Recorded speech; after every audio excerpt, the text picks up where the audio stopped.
will really feel sad if my dreams won't come true. Sweet naman, dinigilabutan ako. And stands for needless to say I do love you so. Apaka-romantiko. D, darling, you're the one that could tell me what to do. And A, as long as you're mine, and you'll also want me to. O diba, ang sweet? Wala pang gumawa sa akin yan.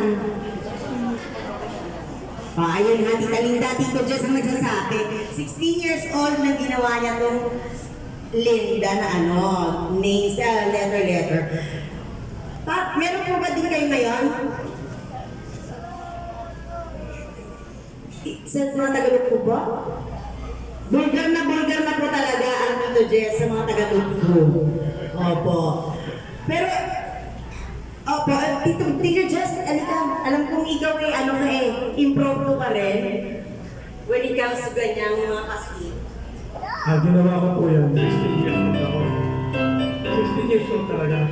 Doon niya ako sinador, pero ginagawa ko yan ng high school. Dahil mahal na mahal ko na siya nung araw, pero ngayon hindi na.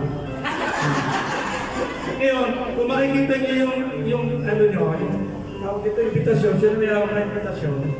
Ako po! Asa, pera. May invitasyon sila, Richard. 3,000 lahat yun. Mapapansin nyo, meron kang mag-asawa, matanda, pero senior, di ba? Ang nakalagay dyan, do not regret growing old. It is privilege denied to many kasi ayaw niya na mag-celebrate. Ayaw niya talaga. Nag-aaway kami. Kaya ngayon, sinend ko sa kanya Lahat daw kayo ni Ma. para malaman niya. Maraming hindi nakarating sa 75. Tama? Maraming may gusto niya. Tama, di ba? Ngayon, after 51 years, gumawa ulit ako ng isang ganito. Ginawa ko lang kanilang umaga.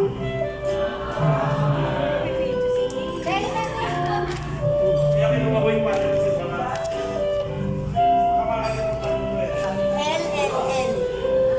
meron sila. 3,000 na alam ba? Ito na yung bago, Tito Jess. Okay. Kaya,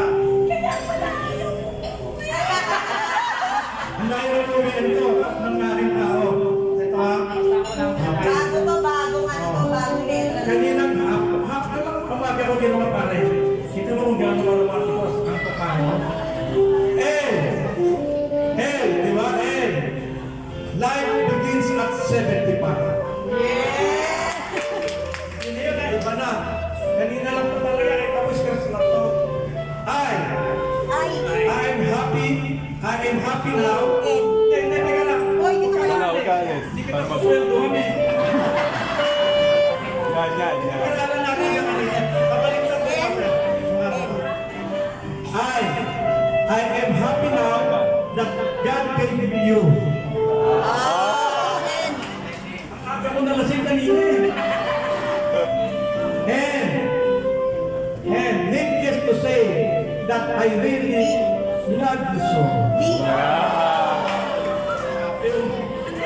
Uy, ikaw masusunod D. Yan naman mga hindi pa nakasuot ng damit mga tao. Ikaw ba? Biglaan ko. Di ba? Darling, you gave me two beautiful kids. Si Jerel at saka si Arjen. Letter A. Tingnan mo, putol pa ka ba? Joke lang. Yan ang pinaka-favorite ko, si Jane. Dahil kami magkawa. A. As long as always, I'm here for you. Wow!